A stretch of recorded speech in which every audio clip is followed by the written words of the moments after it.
Bom, boa tarde a todos. Inaugurando aqui o terceiro painel, né, do Congresso de Direito Administrativo. Eu tive a honra de ter sido convidada pelo Zé Carlos para presidir essa mesa, do lado de pessoas que até pouco tempo atrás eu ficava lendo ansiosamente para estar na PGE, e pouco tempo depois você está do lado das pessoas, né? Isso é uma honra. O concurso está aberto, inclusive.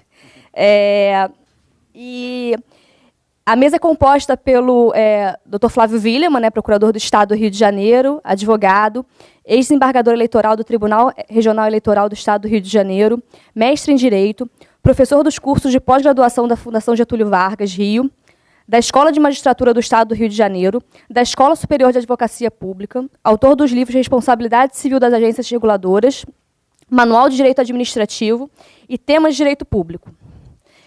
Vai ser o primeiro a apresentar na mesa.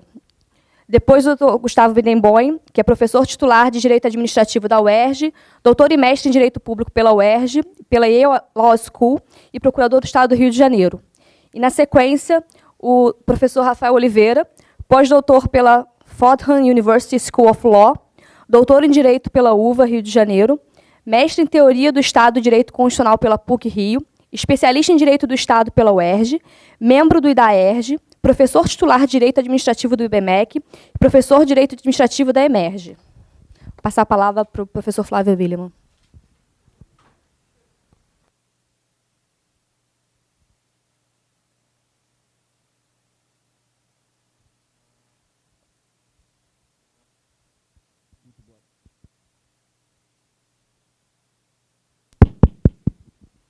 Muito boa tarde a todos. Mais uma vez, um prazer imenso participar desse tradicional congresso do IDAERJ, do nosso IDAERJ. Quero agradecer as palavras gentis da Natália e desmenti-la parcialmente. Se estudava para o concurso da PGE, por quem aqui em cima está sentado, certamente pelo Rafael e pelo Gustavo, nada que eu tenha escrito. Quero cumprimentar o Rafael e o Gustavo, dois professores, procuradores do município e do Estado, professores de Direito Administrativo, de Direito Constitucional. E vou utilizar brevemente o tempo, 20, 25 minutos, para tratar de um tema que eu venho me dedicando ao longo dos meus últimos 15, 18 anos, que é o estudo da responsabilidade civil pública. E agora, mais especificamente, um tema que eu estou me dedicando no curso de doutorado. E comentava há pouco aqui atrás que não tinha, depois que terminei meu mestrado, não tinha tido nenhum desafio, ou nenhum tema tinha me desafiado, ou fizesse com que eu voltasse a pensar em fazer um curso de doutorado. E esse tema, tendo em vista o que tem acontecido nos últimos anos, me desafiou e eu, então, resolvi estudá-lo, que é a possibilidade ou não de responsabilização civil pública a partir da conduta abusiva de direito e também de atos lícitos de agentes públicos, sobretudo dos agentes públicos que integram o sistema de justiça. Eu denominei sistema de justiça todo órgão ou poder que tem a possibilidade de exercer controle para combate à corrupção e à improbidade administrativa. Então, fica mais fácil perceber que, dentro desse conceito macro de sistema de justiça, nós temos a atuação das polícias, do Ministério Público, do Poder Judiciário e também da Advocacia Pública e da Defensoria Pública. E, a partir do que nós temos visto, eu repito, dos episódios últimos que nós temos acompanhado pelos noticiários, e hoje não é diferente, o noticiário do dia de hoje, amanhecemos no dia de hoje com mais uma grande operação policial no nosso estado do Rio de Janeiro, me chamou a atenção alguns instrumentos utilizados por esses entes e órgãos que compõem o sistema de justiça e também as suas repercussões na vida das pessoas. E eu inicio fazendo um breve apanhado, creio que não perderei muito tempo com isso, sobre o dever de indenizar do Estado, e diferenciando esse dever de indenizar do Estado, genericamente concebido na Constituição de 88, com regras específicas da Constituição de 88 para esse sistema de justiça. Nós todos sabemos que a responsabilidade civil do Estado brasileiro hoje está positivada na Constituição da República, no artigo 37, parágrafo 6º, que é categórico ao dizer que as pessoas jurídicas de direito público e as de direito privado, prestadoras de serviços públicos, respondem pelos danos que seus agentes causarem a terceiros, cabendo contra eles ação de regresso, provado dolo ou culpa. Mais ou menos isso que está, se não literalmente isso que está no parágrafo 6º da Constituição, do artigo 37 da Constituição de 1988. A ideia foi repetida, ou a regra foi repetida no artigo 43 do Código Civil atual, que também tratou da responsabilidade civil e nem precisava tratar da responsabilidade civil, porque já está no texto constitucional, mas, segundo a professora Maria Silvia de Pietro, ela afirma que esse artigo do Código Civil já nasceu defasado, porque não tratou da responsabilidade civil dos prestadores de serviços públicos e mencionou ato, não falou conduta, né? A Constituição, repito, fala que as pessoas jurídicas de direito público respondem pelos danos que seus agentes causarem a terceiros. E vejam, os senhores, que a Constituição não especifica se esse dano é oriundo de conduta ilícita ou de conduta lícita. Apenas determina que a conduta parta de um agente estatal que atue nessa qualidade. Fica bastante evidente que a conduta ilícita, oriunda de um agente público, dará ensejo ao dever de indenizar do Estado quando causar danos a terceiros, né? Não há maiores dificuldades em chegarmos a essa conclusão. O senão fica com a ideia de dever de indenizar do Estado a partir de condutas lícitas, né? É difícil imaginarmos alguém respondendo perante outrem por agir de acordo com a lei. Notadamente, um agente de Estado, porque tradicionalmente estudamos nas faculdades e nos manuais tradicionais do direito administrativo que o Estado, que um agente público deve respeitar o princípio da legalidade, e, portanto, deve agir, ainda que tradicionalmente concebido esse princípio, deve agir nos estritos limites autorizados pela lei. Então, como imaginar que o Estado será responsabilizado quando um agente seu agir nos estritos limites da lei e ainda assim causar dano a outrem? Parece um contrassenso, mas a doutrina e a jurisprudência, sobretudo do Supremo Tribunal Federal, tem defendido a ideia de que o poder público responda, que o Estado responda civilmente por condutas lícitas de seus agentes, quando essas condutas derem causa a danos manifestamente irrazoáveis ou desproporcionais, ou quando esse dever de indenizar por condutas lícitas estiver presente em dispositivo constitucional ou legal. Então, se pegarem a orientação do Supremo Tribunal Federal, nos julgamentos envolvendo o dever de indenizar da União Federal por edição de planos econômicos, os senhores irão constatar que essas decisões da Suprema Corte tiveram por fundamento o dever de indenizar do Estado por ato lícito. Ato lícito. Muitos deles, o Supremo Tribunal Federal não teve a ilicitude como fundamento da responsabilidade civil do Estado.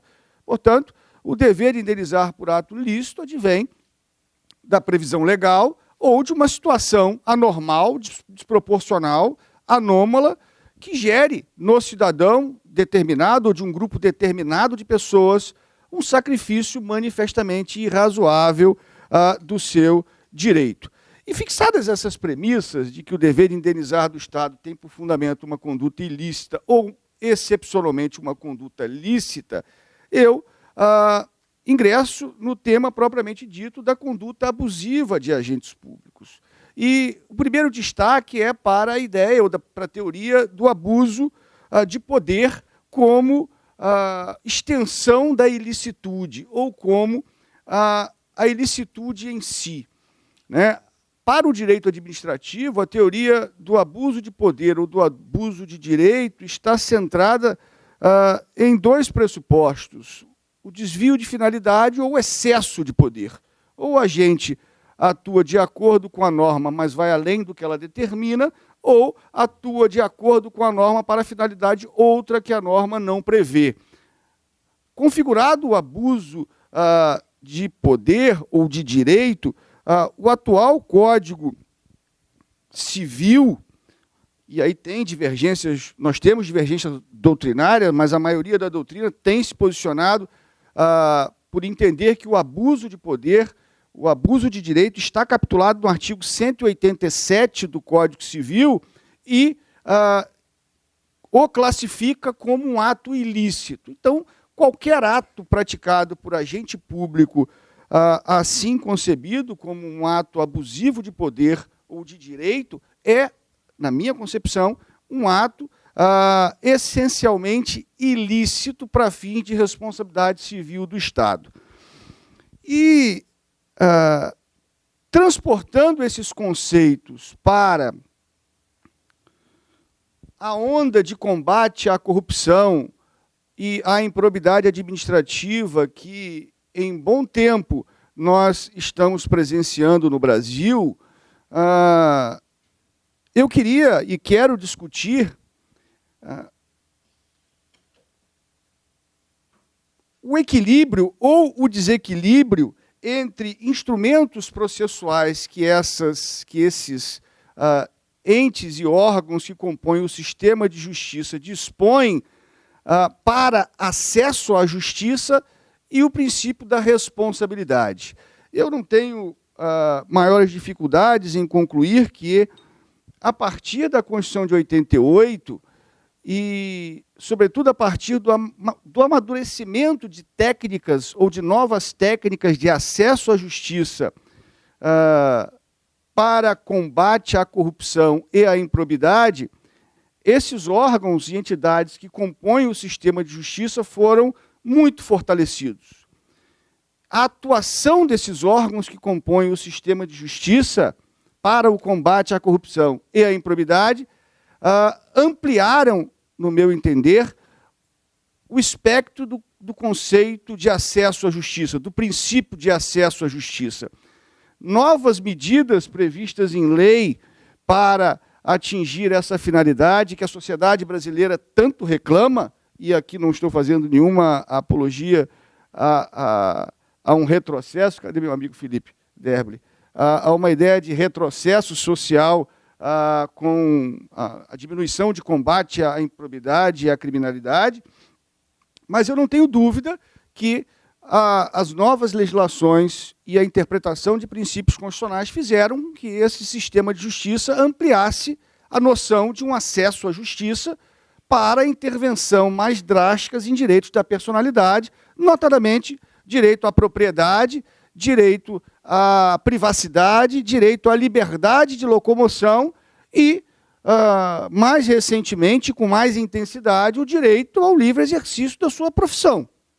Não é incomum nós verificarmos decisões cautelares antes mesmo de oferecimento de denúncia, antes mesmo de ajuizamento de ação de improbidade, afastando os servidores públicos de seus cargos, antes mesmo de contraditório, sem mesmo serem ouvidos em inquérito administrativo ou em inquérito policial, privando essas pessoas de seu patrimônio,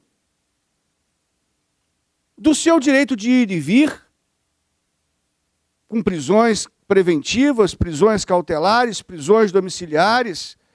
Até bem pouco tempo atrás, vimos quase que de uma forma banalizada a institucionalização de uma medida drástica de condução coercitiva de pessoas, com espetacularização dessas conduções coercitivas sendo mostradas em televisões de grande alcance, em jornais de grande alcance, como se fosse uma novela, um seriado. Há pouco tempo atrás, acho que todos da comunidade jurídica chegaram a ter conhecimento desse fato, uma advogada do BNDES, com 8 meses e meio de gravidez, foi conduzida coercitivamente. E depois liberada, ela sozinha com um filho de 5 anos em casa, sem ter com quem deixar o filho. Teve que bater na porta da vizinha, deixar o filho com a vizinha com quem ela sequer conhecia, e foi conduzida coercitivamente. Portanto, houve e eu não estou dizendo que essas medidas são de todo inapropriadas, ilegais, inconstitucionais, que não são bem-vindas para a persecução da criminalidade, do combate à criminalidade e à improbidade administrativa.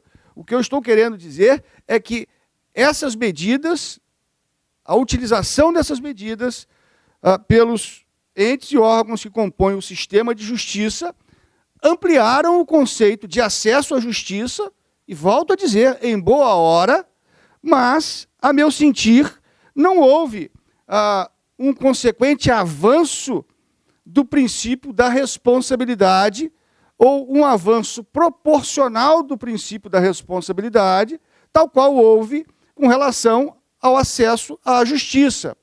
E por que eu cheguei e tenho chegado, a cada vez mais que estudo, a essa conclusão? Porque ações judiciais aos montes, ajuizadas até os dias de hoje, envolvendo o dever de indenizar do Estado por conta dessas restrições a direitos fundamentais, liberdade, patrimônio, exercício de profissão, imagem, têm sido julgadas improcedentes se no processo não se comprovar que no momento do deferimento dessas medidas não estavam presentes os requisitos para o seu deferimento. Então, imaginemos uma prisão cautelar, ou uma prisão provisória, ou uma condução coercitiva, se ainda estivéssemos com ela vigente nos dias de hoje. A ação de responsabilização civil tem por fundamento a sua solução a análise se os elementos para essa medida cautelar estavam presentes quando do seu deferimento. Não importa se, ao final desse processo, o cidadão é absolvido por falta de provas, por inexistência de autoria ou de materialidade, ou se ele não é corrupto, ou se ele não praticou atos de corrupção. Não interessa. Se, no momento do deferimento, pelo menos, assim tem se decidido até hoje, e assim eu ganhava e ganho as ações que defendo o Estado até hoje com esses argumentos. Se no momento do deferimento da cautelar os elementos estavam presentes, a ideia é de indúbio pró-sociedade. Na dúvida, prende-se. Na dúvida, a sociedade impede que ele acesse o seu trabalho, afasta-se o patrimônio. Né? Há poucos dias vi uma pessoa ser vítima de uma ação de improbidade, ter uma cautelar contra ela de indisponibilidade de bens, e aí tinha um carro, ele sequer podia tirar o carro da garagem. O carro não podia. A indisponibilidade do veículo foi... Não é que ele não pode vender, ele não pode ligar o carro e andar com o carro. Está chegando a esse ponto. Então, e os fundamentos para se julgar improcedentes essas demandas estavam no princípio do indúbio pró-sociedade. Há justa causa para essas demandas quando eu tenho os elementos autorizadores no momento do deferimento, ainda que posteriormente a situação de fato se comprove ser absolutamente outra. Eu tenho sustentado que não basta mais para a ideia de acesso à justiça com o deferimento dessas medidas cautelares, o mero e retórico conceito ou interpretação do indúbio pró-sociedade. Não bastam indícios para que o Estado intervenha tão drasticamente na vida das pessoas. É preciso que existam elementos mínimos de prova. O deferimento, simplesmente deferimento de medidas cautelares drásticas com base em indícios, para mim, é um namoro ou um relacionamento sério e íntimo com o abuso de poder, a dar ensejo ao dever de indenizar do Estado.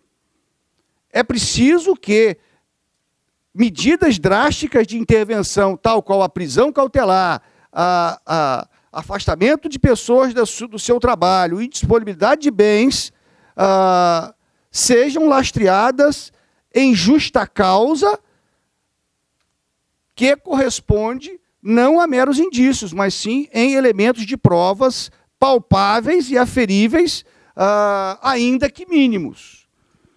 E, partindo desse pressuposto, para mim, hoje, decisões drásticas como essas, lastreadas em meros indícios ou em meras alegações, darão suporte ao depois, se absolvido, ou se solto, ou se o cidadão regressar ao seu trabalho ou tiver de volta o seu patrimônio, darão ensejo ao dever de indenizar do Estado.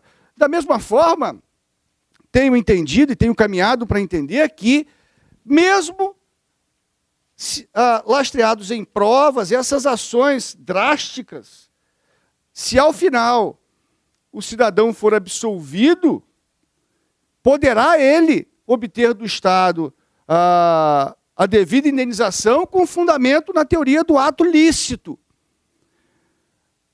Ninguém, absolutamente ninguém, pode ter a sua honra achacoalhada, achincalhada, melhor dizendo, e achacoalhada em jornal de grande circulação, em primeira página ou na televisão, impunemente. Sobretudo quando se comprovar que ele é inocente. Com os mecanismos de comunicação de hoje, é um agravamento que pesa sobre a honra de uma pessoa que fica para toda a vida. Basta um Google. E sempre você terá em sua mente a desconfiança se aquele cidadão era ou não culpado, apesar de ser absolvido. Portanto, tenho para mim que, dependendo da situação de fato, poderá haver o dever de indenizar do Estado com base em medida interventiva para combate à corrupção e à improbidade administrativa lícita quando se provar a inocência e desde que ele não concorra para tanto ao final de um processo. E o que eu quero com isso? Quero estabelecer com isso que o sistema de justiça brasileiro, integrado por polícia, advocacia pública, defensoria pública, judiciário, Ministério Público, tem que ser um sistema judicial responsável. Isso já toma conta de vários países desenvolvidos do mundo. Não é possível que tenhamos um sistema de justiça irresponsável que perquira o combate à corrupção e à improbidade a qualquer custo, expondo as pessoas ao ridículo. O Estado pode e deve combater a corrupção e a improbidade, mas deve ser responsabilizado quando expuser pessoas a danos por atos abusivos de poder ou mesmo por atos lícitos. Eu cito como exemplo a Lei Orgânica da Magistratura Espanhola, Lei Orgânica número 6 de 85, que foi um marco da ideia de justiça responsável na Espanha, que prevê nos artigos 143, nos artigos 292 e 294, essa ideia de responsividade ou de responsabilidade de um sistema de justiça, prevendo, por exemplo, que a prisão cautelar que gerar a absolvição do réu posteriormente, independentemente dela ter sido lícita quanto ao seu deferimento, gera o dever de indenizar do cidadão que ficou preso com posterior absolvição. E, partindo para o fim, tenho mais 2 minutos, me lembro de ter debatido isso com meu querido amigo e professor Anderson Schreiber. O Anderson dizia: Flávio, mas você tem que tentar defender uma tese de que a responsabilidade é pessoal desses agentes que atuam com abuso de poder. E eu digo, claro, mas não há como sustentar contra a legem atualmente no direito brasileiro. A reforma recente do Código de Processo Civil deixou claro um sistema que antes já vinha sendo objeto de sustentação na doutrina e na jurisprudência. O atual artigo 143 do Código de Processo Civil é expresso ao determinar que o juiz só responderá civilmente de forma regressiva perante o Estado. O artigo 181 do Código de Processo Civil, idem. O membro do Ministério Público só responde regressivamente. Está expresso. O artigo 184, quando fala da advocacia pública, idem. Só responde regressivamente. E o artigo 187, idem. Só responde o defensor público regressivamente. Não fosse isso, sabemos todos que o Supremo Tribunal Federal tem uma orientação jurisprudencial, de certa forma, antiga, de que o artigo 37, parágrafo 6º da Constituição, positivou o que o ministro Carlos Aires Brito e o ministro Marco Aurélio chamaram de dupla garantia. O 37, parágrafo 6º, tem uma dupla garantia. Uma garantia para o cidadão de que terá no Estado o garantidor pelos danos que os agentes do Estado causarem a ele, cidadão, e uma garantia para o servidor público, de que ele só será demandado regressivamente pelo ente público a qual ele pertencer.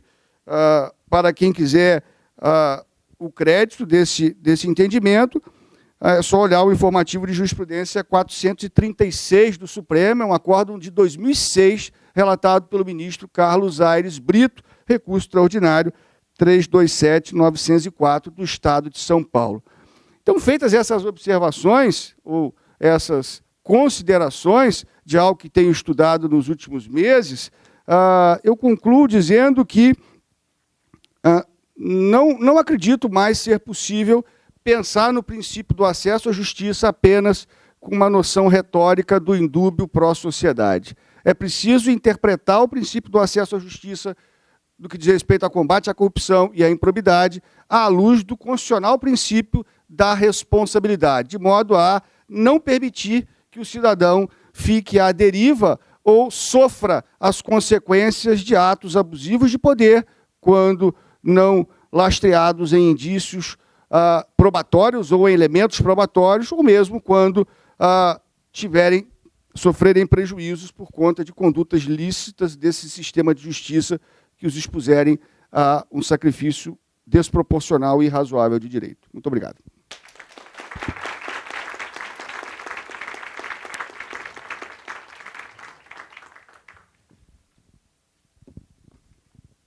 Bom, após a brilhante exposição do professor Flávio Willimann, passo a palavra ao professor Gustavo Benenboim, que vai expor sobre a responsabilidade do administrador público e o artigo 28 da LINDB.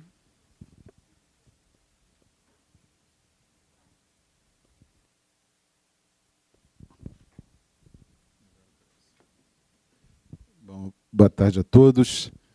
É uma alegria renovada participar de mais essa edição do Congresso de Direito Administrativo do IDAERJ, agora como órgão oficial da Procuradoria-Geral do Estado. Quero cumprimentar a colega Natália, agradecer pelas palavras, pela gentileza, saudar o professor Rafael Oliveira, que conheço de longa data, querido amigo Flávio Willimann, colegas presentes, amigos, residentes, estagiários, advogados, saudar a todos. E dizer que eu escolhi para essa exposição uma das inovações, se é que pode ser assim entendida, trazidas ao ordenamento jurídico brasileiro pela Lei 13.655 de 2018, mais precisamente o artigo 28 daquilo que se tornou o artigo 28 da Lei de Introdução às Normas do Direito Brasileiro. Esse dispositivo acabou recebendo da parte do senhor presidente da República um veto parcial nos seus parágrafos, mas manteve-se íntegro no seu caput. E ele trata exatamente da responsabilidade pessoal dos agentes públicos. É um dispositivo de grande amplitude na sua aplicabilidade. Eu vou começar pela leitura do dispositivo, que se justifica pela novidade da norma no direito brasileiro. Ele tem a seguinte dicção: o agente público responderá pessoalmente por suas decisões ou opiniões técnicas em caso de dolo ou erro grosseiro.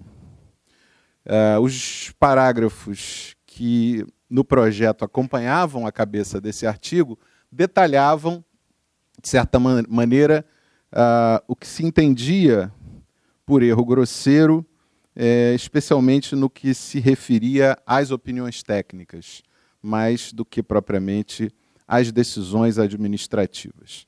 Isso, dentre outras coisas, quer dizer, a inovação trazida por essa norma, a intenção original do legislador e o seu sentido teleológico, me parece justificar uma reflexão mais aprofundada, que tem sido feita pela doutrina do país, vai ser lançada agora, espero até o fim desse mês de novembro, uma edição especial da RDA, da Revista de Direito Administrativo, dirigida pelos professores Sérgio Guerra e Joaquim Falcão, em que alguns administrativistas brasileiros, de nomeada, salvo eu, e André Cirino, que escrevemos exatamente sobre esse artigo 28, os demais todos, Marçal, Carlos Ari, Egon, colegas de Floriano de Azevedo Marques, tenho aqui, não tenho todos de cor,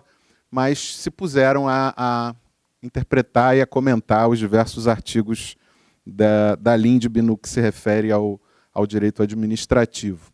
E o próprio Sérgio Guerra, se não me falha a memória. Como procuramos estudar um pouco, eu e Cirino, esse dispositivo, eu achei que valia a pena, com essa ressalva de que são reflexões iniciais, e muitas vezes é preciso, como dizia o nosso Diogo de Figueiredo, a pátina do tempo sobre a aplicação concreta das normas jurídicas para que a gente tenha a noção clara das suas consequências, das suas implicações, do seu convívio com outras normas do direito pátrio. Portanto, acho que seria útil tratar dessa exposição como um conjunto de reflexões iniciais sobre o dispositivo. Eu acho que também devo fazer um breve apanhado nos minutos iniciais sobre a inspiração mais geral dessas normas, da Lei de Introdução às Normas do Direito Brasileiro, em particular a esse artigo 28. O que é que justifica a sua existência, pelo menos aquilo que ouvi dos membros da comissão, que inicialmente participaram da ideia, do brilhante senador Antônio Anastasia, que foi o senador que apresentou esse projeto de lei, excelente publicista, uma pessoa muito séria. O que é que está subjacente a essa norma? A mim me parece que essas normas, novas normas da Lei de Introdução ao Direito Brasileiro, elas se enquadram numa tendência do que alguns publicistas têm considerado uma tendência pragmatista do direito público brasileiro. Quer dizer, eu mesmo escrevi sobre isso, e acho que há vários colegas pensando dessa forma. O direito administrativo brasileiro, nesses 30 anos de vigência da Constituição de 88, avançou muito no plano da sua constitucionalização e da sua democratização. É claro que temos muitos problemas, é claro que existe um distanciamento da teoria em relação à prática. Acho que o Flávio Willemann expôs aqui preocupações super relevantes em relação aquilo que, de um lado, é motivo de celebração, que é o avanço do combate à corrupção, ao abuso, ao arbítrio, mas, de outro lado, também deve ser objeto da preocupação de todos os cidadãos, que é manter o poder sob controles democráticos e racionais, evitando excessos e abusos que na verdade, só nos tocam quando tocam a nós mesmos ou a pessoas próximas a nós. Então, acho que a ressalva está bem colocada, a preocupação é legítima, é bem fundada, e acho que, em geral, há uma concordância dos administrativistas que hoje produzem reflexões, literatura no direito brasileiro, de que o direito brasileiro, no que se refere ao direito administrativo, é muito diferente daquilo que se fazia no Brasil há 30 anos atrás. Houve avanços no plano do processo administrativo, né, da processualização da atividade administrativa no país, avanços no campo da participação cidadã na tomada da decisão administrativa, avanços no campo do direito administrativo sancionador, no que se refere à observância de garantias, da técnica do direito regulatório, no que se refere à regulação econômica e social, uma nova leitura do poder de polícia, uma redefinição do conceito e do regime jurídico dos serviços públicos. As privatizações também trouxeram novidades e, com elas, uma reorganização da estrutura da administração pública, com novos centros decisórios, não necessariamente ordenados de maneira hierárquica, piramidal. Enfim, uma série de avanços que fizeram com que o direito administrativo no Brasil se tornasse uma disciplina do direito público altamente impregnada da axiologia constitucional e preocupada em se adequar aos ares democráticos que, em boa hora, chegaram ao Brasil na segunda metade da década de 80. Mas uma outra tendência, uma vertente, que eu preferi chamar de um outro giro, tem se lançado sobre o direito administrativo brasileiro. E é exatamente o que eu mencionei, um giro, uma preocupação, uma postura metodológica mais pragmatista. Quer dizer, ela não exclui e nem deve excluir as nossas preocupações com os valores constitucionais, a democratização da prática administrativa no país, mas ela nos lança na persecução de outros valores, quer dizer, são valores mais ligados à eficiência, aos resultados, à preocupação de antemão com as consequências concretas e reais do que se prescreve, da forma como se aplica o direito administrativo no país. Ou seja, esse estilo, que o Zé Vicente gosta de definir como um estilo, parece mais adequado se falar numa postura metodológica, numa forma de ver e elaborar, e interpretar e aplicar o direito administrativo, tem a ver com a preocupação com o contexto real em que as normas são elaboradas e aplicadas e com as suas consequências concretas, com os seus resultados efetivos. E é a partir dessa visão que me parece que surgiram as normas da Lei 13.655, de 2018, e, em particular, esse artigo 28. É um artigo dedicado à responsabilidade pessoal dos agentes públicos. E qual é a sua relação com essa visão pragmática do direito administrativo? A meu ver, e aí realmente é uma visão pessoal, é compartilhada, eu já sei de antemão por vários colegas comentadores da lei, mas é a visão que eu tenho sobre o assunto, a percepção de que o tema da responsabilidade pessoal dos agentes públicos, tanto no plano administrativo disciplinar, como no plano civil indenizatório, é um tema que sofreu a incidência do avanço dos órgãos de controle sobre a gestão. Isso tem a ver com o fato de que a administração pública brasileira é uma administração ainda muito carente de uma adequada organização, um funcionamento muitas vezes precário em função da dificuldade de pessoal, de infraestrutura, mas tem também a ver com a forma como o direito público no Brasil tem sido praticado.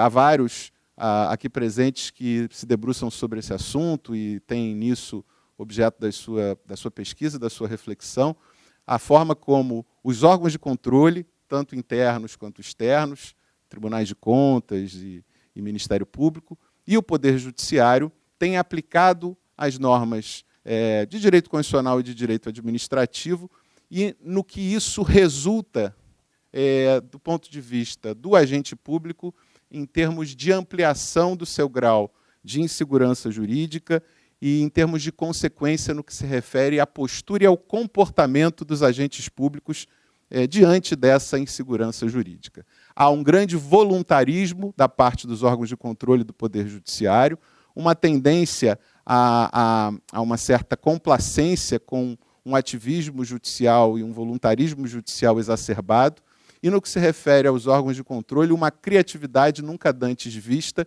que obriga os agentes públicos a, de alguma forma, terem que adivinhar constantemente qual será a interpretação dos órgãos de controle, ou, quando não, se valerem de poderes transcendentais ou mediúnicos. Um colega nosso, em momento de boa inspiração e de bom humor, comentando a jurisprudência do TCU sobre o conceito de administrador médio, que é o conceito que vem sendo aplicado como critério para responsabilização, para se aferir dolo ou culpa do administrador público nesses casos de responsabilização pessoal, dizia, melhor seria utilizar não o conceito de administrador médio, mas de administrador médium, porque seria necessário um médium para antecipar com poderes transcendentes a interpretação que, ao fim e ao cabo, prevalecerá no âmbito dos órgãos de controle. Eu tenho uma reflexão sobre esse assunto, acho que, basicamente, nesse plano existe o problema da insegurança jurídica, no que se refere à interpretação da lei e à consideração dos fatos relevantes. Há uma incompreensão institucional sobre o lugar da administração pública como lugar da inovação e da gestão preferencial da coisa pública, e uma incompreensão dos órgãos de controle sobre o seu próprio lugar, de forma que tem acontecido um avanço do controle sobre a gestão, quase que como uma inversão em que os controladores assumem a própria condução da locomotiva administrativa. As consequências, e aí é que entra a pegada pragmática, a visão a partir do contexto concreto e real do que acontece e a preocupação com os resultados ou as consequências. As consequências disso têm sido o que eu chamei nesse artigo, junto com o André Cirino, de inércia conservadora, subserviência institucional e inibição à inovação. Aqui, invocando a memória do saudoso colega procurador Marco Juruena, era uma frase que todo mundo que é procurador do Estado sabe que ele dizia, só dorme tranquilo quem tudo indefere. E essa é a ideia da inibição à inovação e da inércia conservadora. É claro que quando o agente público tem em jogo o seu CPF, o destino da sua própria vida e da sua família e o seu sossego, ao invés de buscar soluções criativas e inovadoras, e muitos de nós fazemos isso por idealismo, procuramos seguir à risca a interpretação mais conservadora possível, gerando a terceira consequência que eu chamo de subserviência institucional, que é uma espécie de curvatura, uma reverência da administração pública aos órgãos de controle, como se, em muitos casos em que o espaço é de criação, de interpretação da lei, ou mesmo da clássica discricionariedade administrativa, que eu prefiro chamar de uma vinculação parcial, de uma vinculação mínima à lei, isso acaba se transformando, pelo avanço dos órgãos de controle, numa subserviência institucional. Para a sociedade, qual é a consequência? Para a sociedade, a consequência é de administradores públicos intimidados que veem a sua atuação vinculada pela interpretação que, ao fim e ao cabo, prevalecerá do Poder Judiciário ou dos órgãos de controle. Todos aqueles que lidam com licitações e contratações da administração pública sabem o temor que os administradores, os gestores e também os pareceristas públicos têm em relação à jurisprudência do TCU, dos tribunais de contas dos estados, dos municípios onde existem. Muitas vezes, técnicos e conselheiros e ministros, os mais bem intencionados, têm apenas e simplesmente uma interpretação diferente daquela que também possível seria a interpretação que, ao ver da administração, seria aquela que seria a mais adequada, que melhor consultaria ao interesse da sociedade. Não sendo isso possível, os destinos da sociedade são tocados por essas interpretações e por essa forma de se aplicar o direito administrativo no país. O que é que isso tem a ver com a responsabilização pessoal do agente público? É que a consequência é essa. Quem inova, quem se desvia, quem ousa pensar fora da caixa é punido. Quem se mantém dentro dos limites bem educados da mediocridade é premiado, é promovido, quiçá até elogiado. E não pode ser assim. Diversas empresas no mundo têm, a 3M, por exemplo, que é uma empresa que se pauta pela inovação, tem mecanismos internos de reconhecimento do erro louvável, como se fosse uma espécie de premiação à inovação que pode, muitas vezes, resultar no erro. Há estudos na literatura do direito administrativo, que eu conheço mais em língua inglesa, que falam que, olha, todo mundo sabe que, na teoria do conhecimento, o erro é essencial ao aprendizado. E não há experimentalismo, não há avanço sem experimentalismo a algum grau, e o experimentalismo administrativo no Brasil tem sido inibido por esse temor de uma responsabilização por órgãos de controle ultrativistas e altamente voluntaristas. O que é que faz o artigo 28 da Lei de Introdução às Normas do Direito Brasileiro? Cria um padrão de responsabilização pessoal do agente público que, em primeiro lugar, equipara as decisões às opiniões técnicas. E, em segundo lugar, só deflagra a responsabilização, a meu ver, tanto administrativa como civil, nos casos de dolo ou erro grosseiro. A mim me parece que o uso do termo agente público, só fazendo aqui o dever de casa, deve ser compreendido nos termos gerais em que, por exemplo, a Lei 8429 de 92, a nossa Lei de Improbidade Administrativa, define, seus artigos 1º e 2º, quem é o agente público, da forma mais ampla possível. É o servidor estatutário, efetivo, vitalício ou ocupante de cargo em comissão, é um empregado público ligado à administração por um vínculo contratual seletista, é o particular em colaboração com o poder público, contratado temporariamente nos termos do artigo 37, inciso 9, são os delegatários de serviços públicos que, de alguma forma, praticam função pública ou manejam recursos públicos. Em segundo lugar, o dispositivo menciona decisões ou opiniões técnicas dos agentes públicos. Portanto, ele se refere tanto aos atos administrativos que modificam a realidade, contém alguma manifestação volitiva da administração pública, quer dizer, os atos administrativos propriamente decisórios, e as opiniões técnicas de um agente público médico que profere um laudo para fins de concessão de um benefício previdenciário ou de uma licença, um agente público que emite um laudo de avaliação de um imóvel para fins de desapropriação, ou um agente público profissional do direito que emite um parecer jurídico sobre a sua interpretação da norma ou das normas aplicáveis a um determinado caso concreto. No que é que há, de certa forma, uma inovação?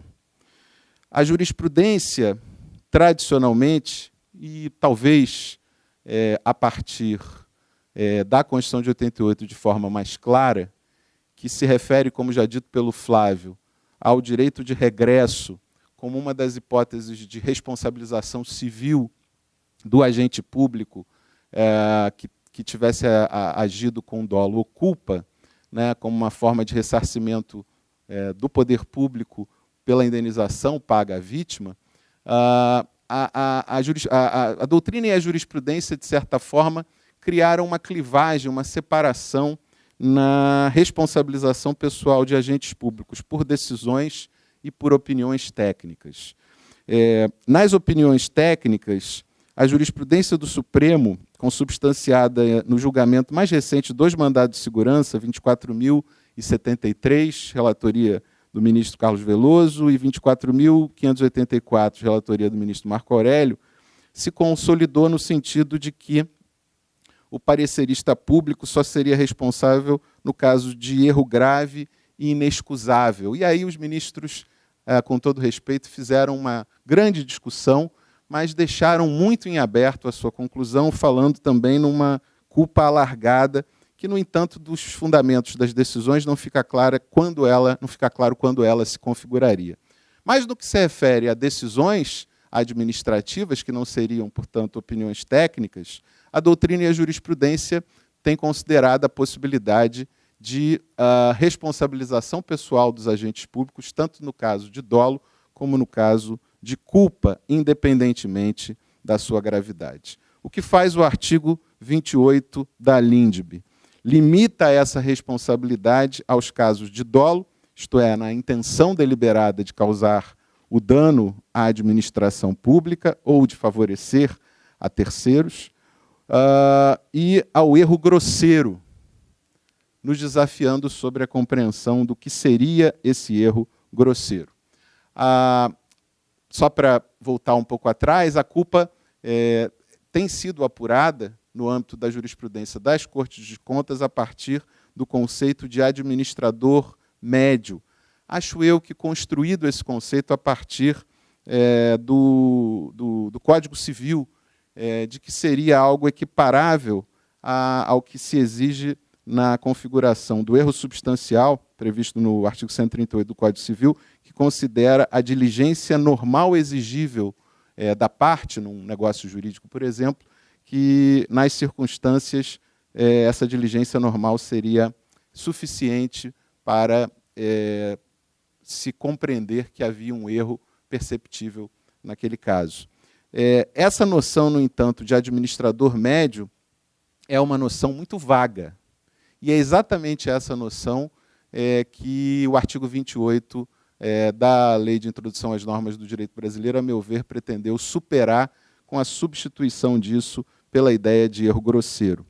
É preciso qualificar o que seja erro grosseiro. A meu ver, o erro, a partir da noção civilística, é a falha na percepção da realidade fática ou jurídica, mas a lei acrescenta o adjetivo grosseiro. Portanto, não é suficiente para a responsabilização pessoal do agente público que ele tenha agido com erro. E daí é que vem o título do artigo que eu produzi com o André Cirino, que se chama Artigo 28 da LINDB, a cláusula geral do erro administrativo no Brasil. Por mais absurdo que possa parecer a alguns, a introdução desta norma no ordenamento jurídico brasileiro significa que o erro cometido pelo agente público que não seja grosseiro, isto é, aquele que seja baseado em motivação adequada, que tenha sido cercado de deveres de cuidado, que tenha sido antecedido do procedimento adequado e aplicável ao caso, é uma excludente de responsabilidade do agente público no país, tanto do ponto de vista do direito administrativo disciplinar, como do ponto de vista do direito civil, do ressarcimento que seria decorrente desse erro cometido. Porque, do contrário, não haveria sentido no adjetivo que qualifica o erro como erro grosseiro, que é a condição, ao lado do dolo, para essa responsabilização pessoal.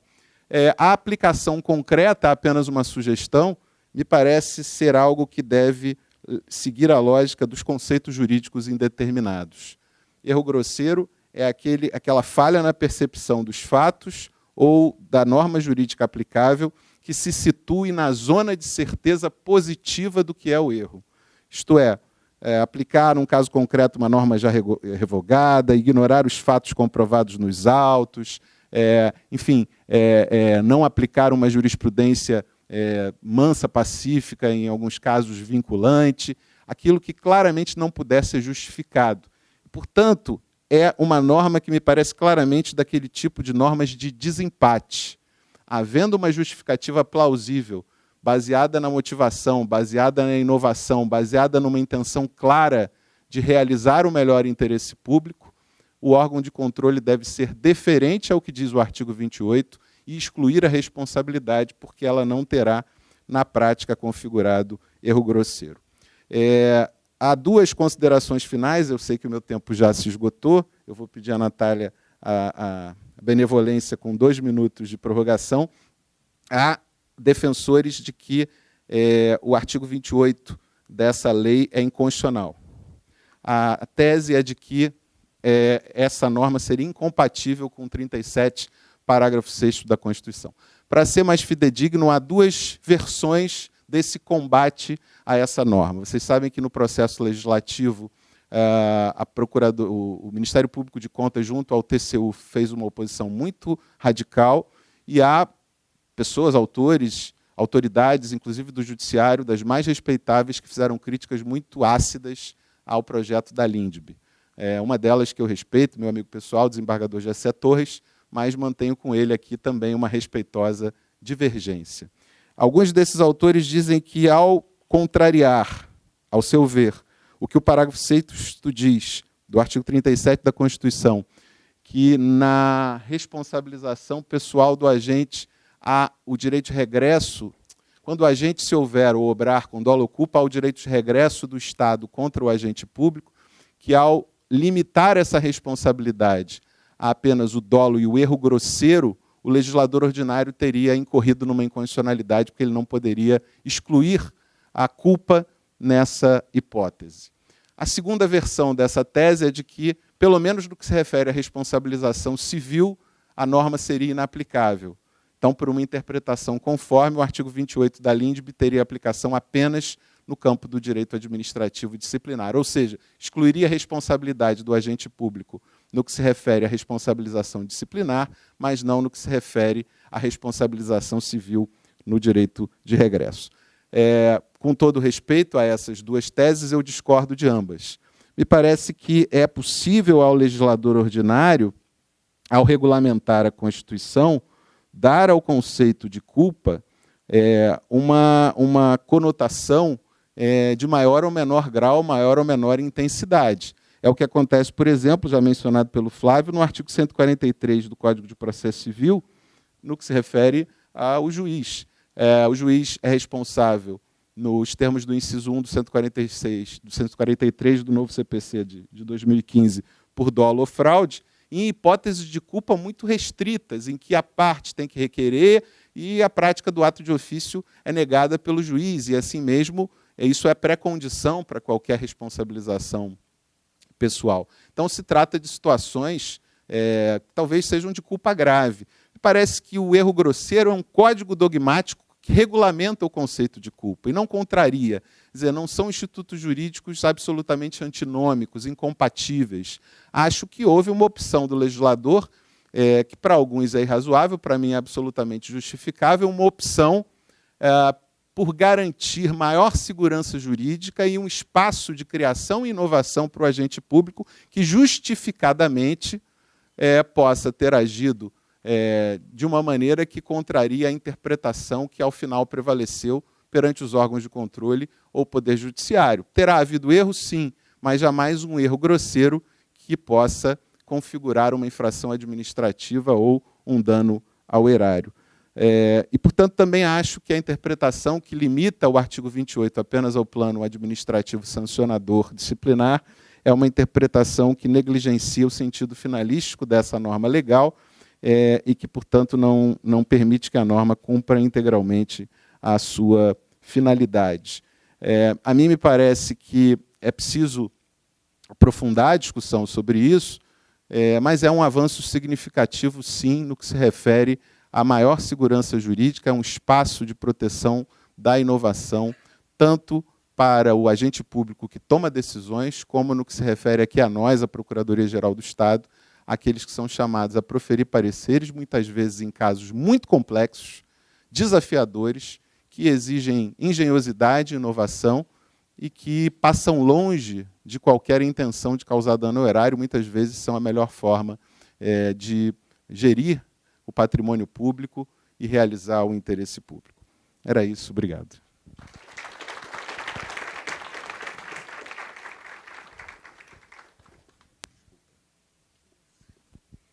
Bom, depois dessas brilhantes colocações, a ligação das duas apresentações é clara. Assim, na verdade, você precisa de arrojo e um mínimo de desobediência para ter um mínimo de inovação no serviço público. Né? Eu fico aqui, estou encantada.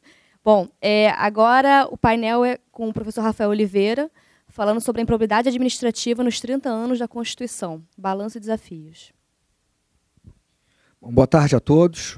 Primeiro, eu queria registrar a honra de participar desse 11º evento do IDAERJ. São 11 anos de seminários que o IDAERJ vem promovendo e eu não posso deixar de dedicar essa minha palestra à memória dos saudosos professores que foram os grandes pensadores do Instituto, Marcos Juruena e Diogo de Figueiredo Moreira Neto. Queria agradecer a presença também na mesa da professora Natália, é uma honra dividir a mesa com você, Natália, e dizer que eu estou ao lado de dois grandes amigos, Flávio Wilemann e Gustavo Binemboy, e é um desafio enorme falar depois desses dois. Né? E aproveitando o clima londrino aí do Rio de Janeiro, eu diria que são duas cabeças aí da realeza do direito público brasileiro, portanto, é uma honra participar na mesa desses dois amigos, mas também um desafio muito grande. E eu vou tratar de um tema que em algum momento vai ter alguma conexão com as falas tanto do Flávio quanto do Gustavo. Vou falar, como a Natália adiantou, da improbidade nesses 30 anos de Constituição. A lei de improbidade, a Lei 8429 de 92, ela faz esse ano, então, 26 anos, a Constituição Federal, 30 anos, e, portanto, me parece que é importante, relevante, a gente debater os avanços e os retrocessos que aconteceram nesses últimos anos, nessas últimas décadas, em relação à improbidade no Brasil.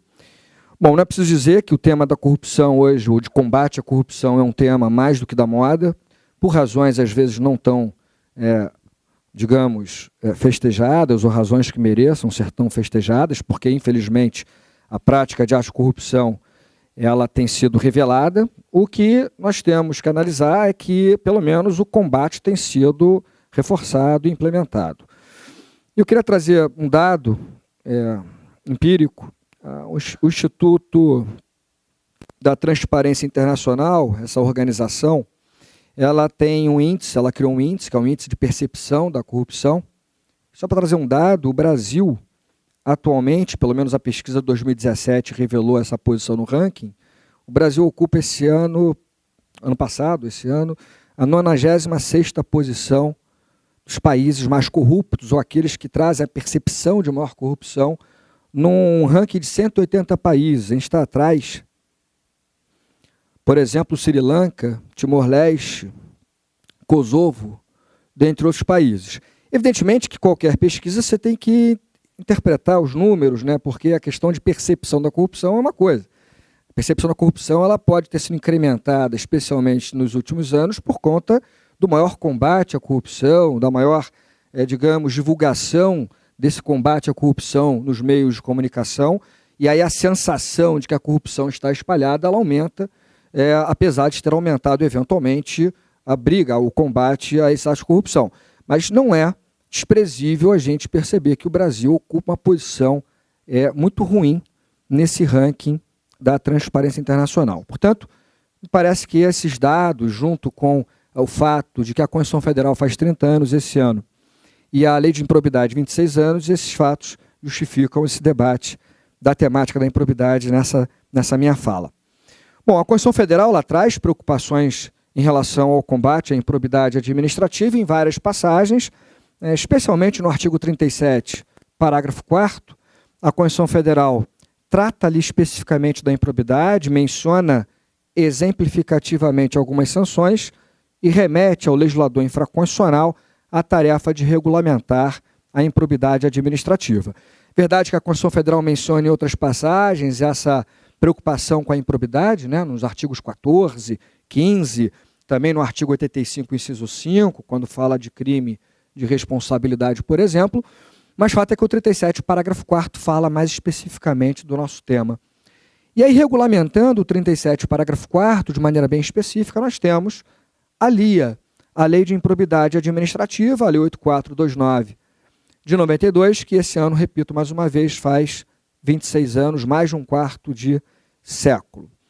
Então, alguns temas sempre ficaram no olho do furacão, no ponto central dos debates em relação à aplicação e à efetividade das normas de improbidade administrativa. Então, a minha intenção aqui é destacar alguns desses pontos que nos últimos 30 anos, e especialmente nos últimos 26 anos com a vigência da lei de improbidade, sistemas que mais, digamos, passaram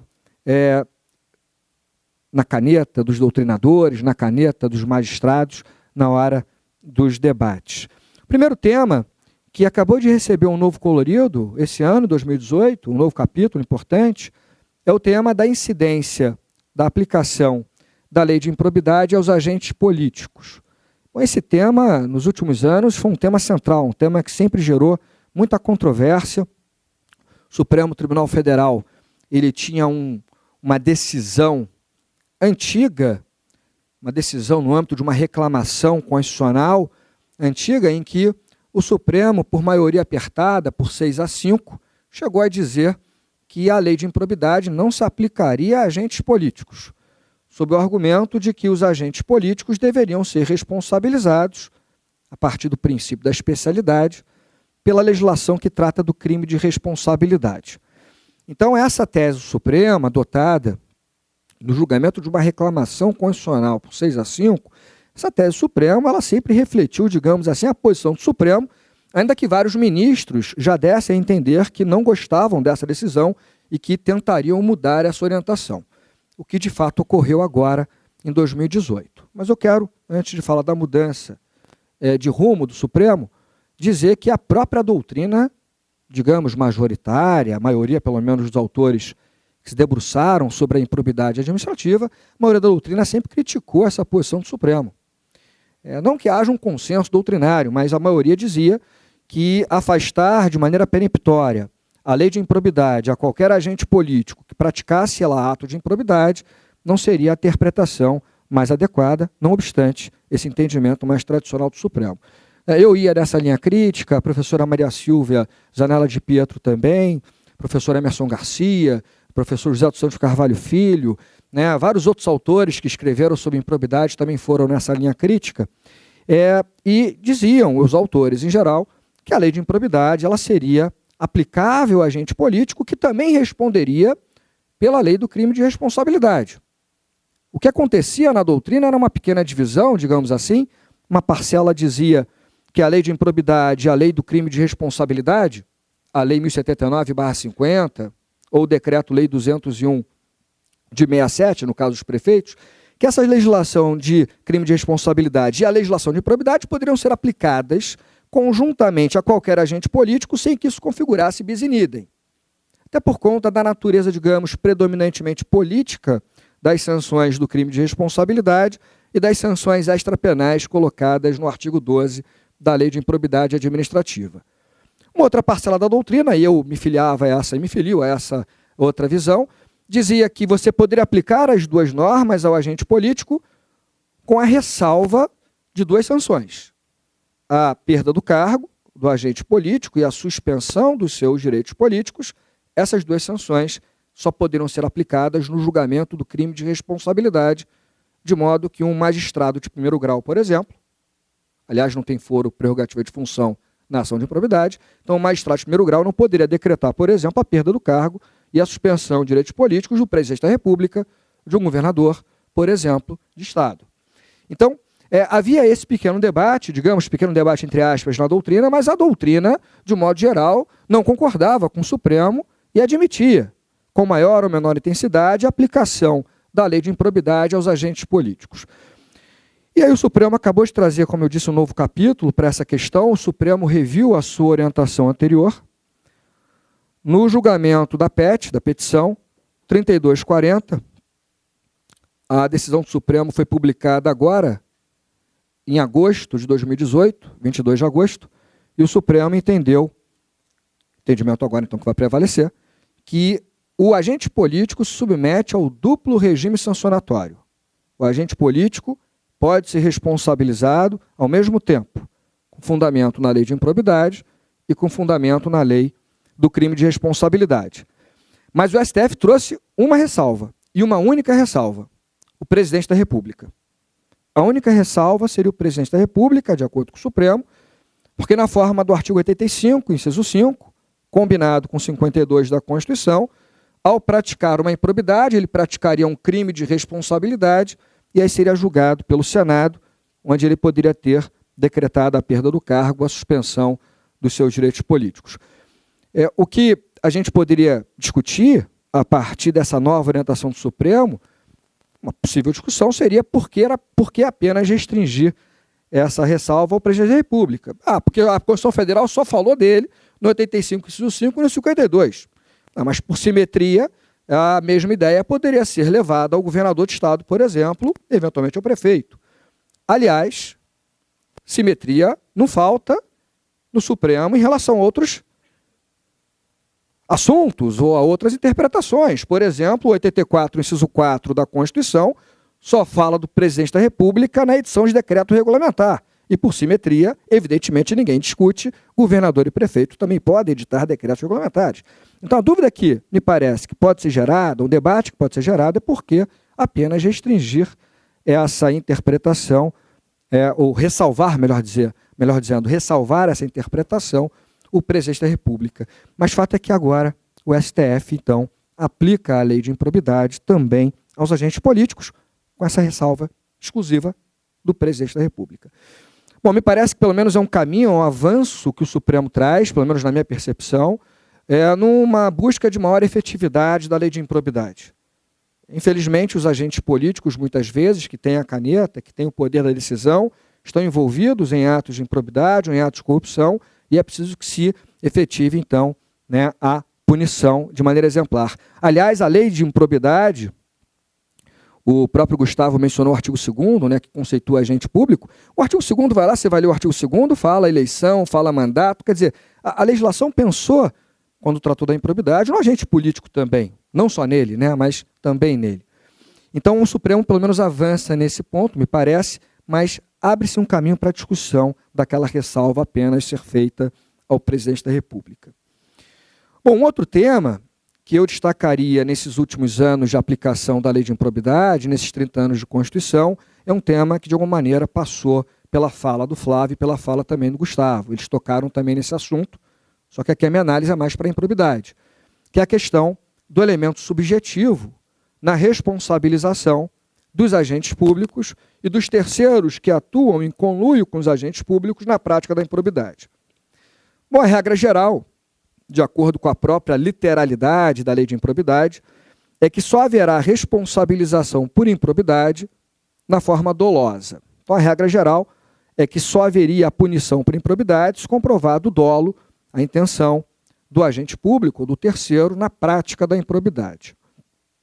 No entanto, se você olhar para o artigo 9º, que fala de enriquecimento ilícito, artigo 10A, que é uma novidade, fala de concessão ou aplicação indevida de benefícios financeiros ou tributários, basicamente relacionados ao ICS. Se você pensar no artigo 10, lesão erária, e no artigo 11, violação aos princípios, o único dispositivo que tipifica ato de improbidade que menciona a culpa é o artigo 10. Então, se sedimentou na jurisprudência do STJ e também na doutrina, pelo menos majoritária, a ideia de que só haveria a possibilidade de responsabilização de agentes públicos por improbidade na forma culposa, se for lesão ao erário, se for a aplicação do artigo 10 da lei de improbidade. Então, lá no artigo 10 fala dolo ou culpa. Essa expressão culpa não aparece em nenhum outro dispositivo. Então, ressalvada a lesão ao erário, que admite a modalidade culposa, regra geral, para você punir qualquer outro agente público, isso dependeria da comprovação do dolo ou da intenção. E aí o grande debate que se colocou nesses últimos anos é como interpretar essa questão da culpa. Como foi bem falado pelo Gustavo e também pelo Flávio, infelizmente, muitos órgãos de controle, especialmente aqueles que têm legitimidade para a propositura da ação de improbidade, inclusive o Ministério Público, muitos órgãos de controle acabavam confundindo ou confundem ainda o erro administrativo com ato de improbidade. É um deslize ou um erro em que você já tem lá a imputação, a pecha da prática de um ato de improbidade administrativa. Então, uma banalização da improbidade para se punir pessoas que praticaram, eventualmente, erros administrativos e que não seriam, normalmente, os destinatários das sanções de improbidade. Então, essa distinção entre o mero erro administrativo e a prática de um ato de improbidade, ela deveria ter sido feita de uma maneira um pouco mais cautelosa, ou deve ser feita de maneira mais cautelosa por órgãos de controle. E o problema de você não fazer essa distinção é que a lei de improbidade ela tem uma tipificação muito aberta. O próprio artigo 10, lesão ao erário. O que é lesão ao erário? Quer dizer, às vezes você deixa de aplicar uma sanção com base no parecer de um procurador, e aí você lá, a autoridade administrativa que não aplica a sanção com base no parecer de um procurador, ao não aplicar uma multa, por exemplo, deixa de arrecadar o valor, ou deixa de permitir a possível arrecadação do valor, improbidade administrativa. Mas eu me baseei num parecer de um procurador, a interpretação era razoável à época, e aí vem lá o órgão de controle fazendo aquilo que o Marco Juliana falava, comentarista de videotape, vai falar daquilo que aconteceu no passado, sem contextualizar, né, a situação em que a decisão foi tomada, e punição de improbidade. Então, efetivamente, essa preocupação ela começou a passar para os autores, para a doutrina e para a própria jurisprudência, para não se banalizar a improbidade. Qual foi a interpretação, então, que o STJ consolidou na sua jurisprudência nos últimos anos? Que nessa hipótese excepcional, prevista no artigo 10 da Lei de Improbidade, lesão ao erário, em que você permite a responsabilização por culpa, que essa culpa não pode ser um mero erro administrativo. Tem que ser, vou usar a expressão do STJ, uma culpa grave. E aí toda a dificuldade na conceituação da culpa grave, o próprio Gustavo já tratou desse assunto, mas aquilo que o STJ chama de culpa grave, na minha opinião, é aquilo que o artigo 28 da LINDB tem chamado agora de erro grosseiro. Então me parece que, fazendo um link com o Gustavo, o que o artigo 28 da LINDB traz, quando admite apenas a responsabilização pessoal dos agentes por dolo ou erro grosseiro, pelo menos para fins de improbidade, o que ele faz é consagrar aquilo que a jurisprudência do STJ já consagrava, só que com outro nome, culpa grave, para fins de responsabilização por improbidade na forma do artigo 10, lesão ao erário, artigo 10 da LIA. Bom, outro ponto que eu queria também destacar, esse ponto eu sei que para quem me assistiu aqui na última palestra da PGE, não faz muito tempo, acho que foi mês passado, vai falar, já falou disso, mas não deixa de ser um ponto importante para ser destacado, só que agora de maneira resumida, que é a questão da consensualidade no direito público sancionador e como fica a consensualidade no âmbito da improbidade administrativa. Bom, como vocês sabem, o artigo 17, parágrafo 1º da Lei de Improbidade, na sua literalidade, ele veda, proíbe qualquer transação, acordo ou conciliação nas ações de improbidade. Então, pela letra da lei, não é possível fazer qualquer tipo de acordo ou conciliação, enfim, com aquele que supostamente praticou um ato de improbidade. E aí o que eu tenho afirmado, e evidentemente que esse é um tema super polêmico, mas o que eu tenho afirmado é que esse artigo 17, parágrafo 1º da Lei de Improbidade, ele foi revogado parcialmente, ele não é um artigo que se encaixa no microsistema das ações coletivas, não se encaixa, né, no, digamos, microsistema do direito público sancionador. A gente hoje tem uma tendência à consensualidade do direito administrativo, essa consensualidade sempre foi muito divulgada, estudada pelo saudoso professor Diogo de Figueiredo, e essa consensualidade ela não é apenas do direito administrativo, mas do direito como um todo. No próprio âmbito do direito público sancionador em matéria penal, nós já temos a consensualidade, a colaboração premiada, a delação premiada, a possibilidade até de extinção de punibilidade em matéria penal a partir de acordos que, se forem cumpridos, levarão à não apresentação de uma denúncia ou à extinção do processo em curso. O próprio juizado especial também criminal já se prevê transação e outras formas de acordo. Enfim, isso vai se espalhando, não apenas no campo penal, mas também no campo do direito administrativo sancionador, para usar uma expressão da Alice, e que o Gustavo também fala muito bem. Quer dizer, a ideia é de que no direito administrativo também temos vários exemplos, o acordo de leniência na lei do CAD, na lei anticorrupção, o próprio termo de ajustamento de conduta na lei da ação civil pública, no ECA também, no Estatuto da Criança e Adolescente, sem contar o termo de ajuste de gestão, o TAG, que tem sido regulamentado em vários tribunais de contas. Quer dizer, a tendência de você, eventualmente, substituir uma postura mais, digamos, acusatória ou aplicação até mesmo de sanções por outras medidas, desde que haja alguma contribuição efetivamente da parte para a elucidação daqueles fatos ali investigados. No entanto, fica lá a lei de improbidade, quase que intocada, quase anacrônica nesse ponto, quase autista, dizendo, não cabe acordo na improbidade. Não, mas eu posso fazer acordo na ação penal, mas na improbidade não pode. Eu posso fazer acordo na ação com base na lei de corrupção, mas na improbidade não pode. Fica quase um discurso não sistêmico, digamos assim, um ruído no sistema.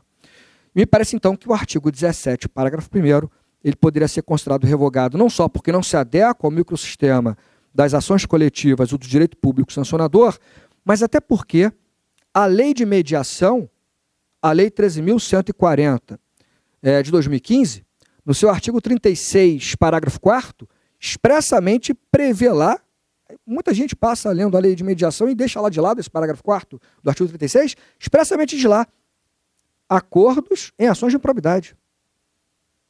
Prevê acordos em ações de improbidade. A LINDB vai nessa tendência do direito público consensual e no artigo 26, a lei de introdução às normas de direito brasileiro, esse artigo 26 inserido esse ano, 2018, prevê que a administração pública pode fazer compromissos, acordos em matéria, inclusive, sancionatória, em matéria de punição administrativa. Então, me parece que o artigo 17, parágrafo 1º, se tornou obsoleto, ou a gente pode dizer tecnicamente, foi revogado por essas razões. É uma interpretação que, evidentemente, pode gerar e gera controvérsia, mas só um dado, o Ministério Público tem hoje resolução, o Ministério Público tem resolução em que ele, MP, o Ministério Público, expressamente admite a celebração de acordos em ações de improbidade. Tá? Então, o próprio Ministério Público, através de resoluções, ele tem admitido a celebração de acordos em ações de improbidade administrativa. O Ministério Público Nacional já trouxe, o Ministério Público Federal já trouxe essa possibilidade. No Paraná, o Ministério Público do Paraná também, em resolução, naquele MP estadual, também já permitiu expressamente acordos em ações de improbidade. Então, esse é um debate, certamente, que se coloca, mas o próprio Ministério Público, que é o grande protagonista da ação de improbidade, é o maior autor das ações de improbidade, digamos assim, é o que mais propõe ações de improbidade, digamos assim, ele próprio já começa a admitir acordos nessas ações.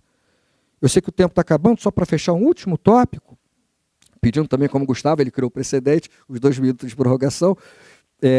Aliás, a tendência dos precedentes administrativos está no artigo 30 da LINDB também, mas enfim, para aproveitar o gancho, estou invocando já o artigo 30 da LINDB, mas a questão da prescrição nas ações de improbidade, que também teve um novo capítulo agora em 2018. Aliás, 2018 foi marcante para a improbidade por conta dessas decisões do Supremo.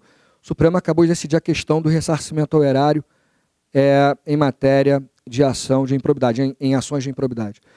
Bom, primeiro, só para deixar claro aqui minha opinião, o artigo 23 da Lei de Improbidade, que regula a prescrição nas ações de improbidade, é uma das piores normas que eu já vi no direito brasileiro. É uma norma horrorosa, para dizer o mínimo, para ser aqui educado, porque o artigo 23 é muito ruim mesmo. Ele é lacunoso, ele não fala de todas as autoridades que deveria falar. Se você, por exemplo, vai lá no artigo 23, a improbidade pode ser praticada pelo terceiro. O artigo 23 não menciona o terceiro, aí o STJ tem que trazer interpretação, doutrina tem que trazer interpretação. Não menciona servidor temporário. Diz, por exemplo, que a ação de improbidade contra empregados públicos prescreve no mesmo prazo de prescrição para aplicação da sanção disciplinar prevista no seu estatuto. Mas qual é o estatuto do empregado seletista? A CLT. Lá não tem nenhum prazo de prescrição para aplicação de punição. E aí? Aí você tem que, doutrina com você, jurisprudência. Vocês resolvam aí, então, qual é o prazo. Então, o artigo 23 ele é muito ruim. Mas teve a discussão clássica do ressarcimento ao erário, que sempre trouxe muito debate, mas a tese que pelo menos prevalecia no próprio STJ, e grandes autores defendiam também essa tese, é de que para o ressarcimento ao erário, o ressarcimento seria imprescritível, com fundamento no artigo 37, parágrafo 5º, parte final da Constituição. Muitos autores defendiam isso, o STJ vinha trazendo essa interpretação em várias decisões relacionadas à improbidade, e o STF mudou isso agora. O STF começou a mudar isso quando tratou da prescrição das ações de ressarcimento decorrentes de ilícitos civis. Então, o caso envolvia lá emblemático um acidente de trânsito, e aí o STF afirmou que a prescrição deveria ser aplicada para as ações de ressarcimento ao erário por conta de acidente de trânsito, ilícito civil. E outra, o STF aplicou prazo trienal, de 3 anos, do Código Civil, e não de 5 anos, se você fosse aplicar o mesmo prazo que o particular tem para o poder público, por simetria contra o particular. Então, um prazo até menor. Mas ali naquele julgado, ele ressalvou expressamente ao julgar os embargos de declaração, dizendo, olha, esse prazo aqui não se aplica às ações de improbidade, nem ações fundadas na lei anticorrupção e outras ações. E ficou em aberto a ação de improbidade, até 2018. Quando veio o STF no julgamento do recurso extraordinário, 852-475, julgamento também em agosto de 2018, e o STF disse, numa reviravolta interessante, que o julgamento se encaminhava para a tese. Hoje não, exatamente, perfeito. Hoje sim, e no final, o Barrichello, foi o Barrichello? Foi o Massa? Foi o Barrichello? Barrichello ou Massa? Deixaram passar lá não sei se foi o Schumacher, sei lá. Enfim, foi mais ou menos hoje não. No final, apagadas as luzes, 2 ministros mudaram de opinião e aí o resultado foi diferente. Qual foi a tese do Supremo? Que, aliás, é uma tese que eu não consigo compreender. Estou esperando o acórdão para entender o argumento, porque eu não consigo retirar. Não consigo entender de onde tiraram a tese. Qual foi a tese? Eles fizeram a diferenciação em relação ao elemento subjetivo. Se a improbidade for dolosa, o ressarcimento ao erário é imprescritível. Se a improbidade for culposa, e aí só tem uma hipótese, lesão ao erário, se for culpa grave, aí haveria prescrição. Eu não vejo a Constituição Federal fazer distinção, para fins de prescrição, entre ato doloso e culposo. Mas foi a interpretação do Supremo, eu pessoalmente não concordo. Eu também não gosto da tese da imprescritibilidade, em termos práticos ela gera muita insegurança, apesar da literalidade do parágrafo 5º do artigo 37.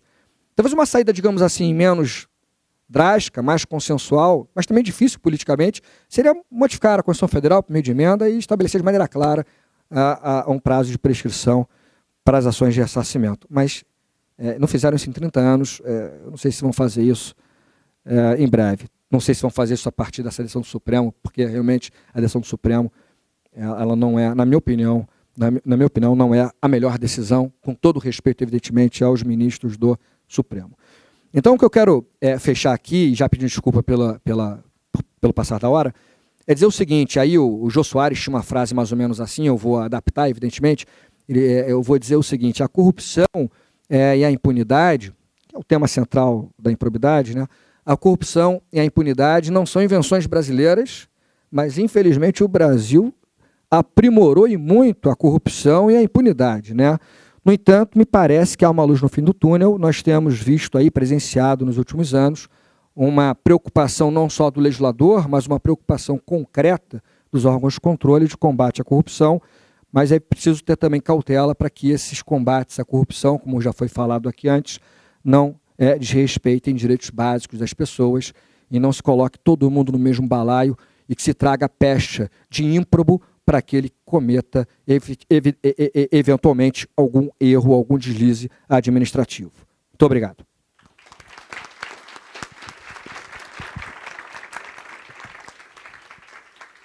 Bom, agradeço a exposição e encerrado aqui o painel.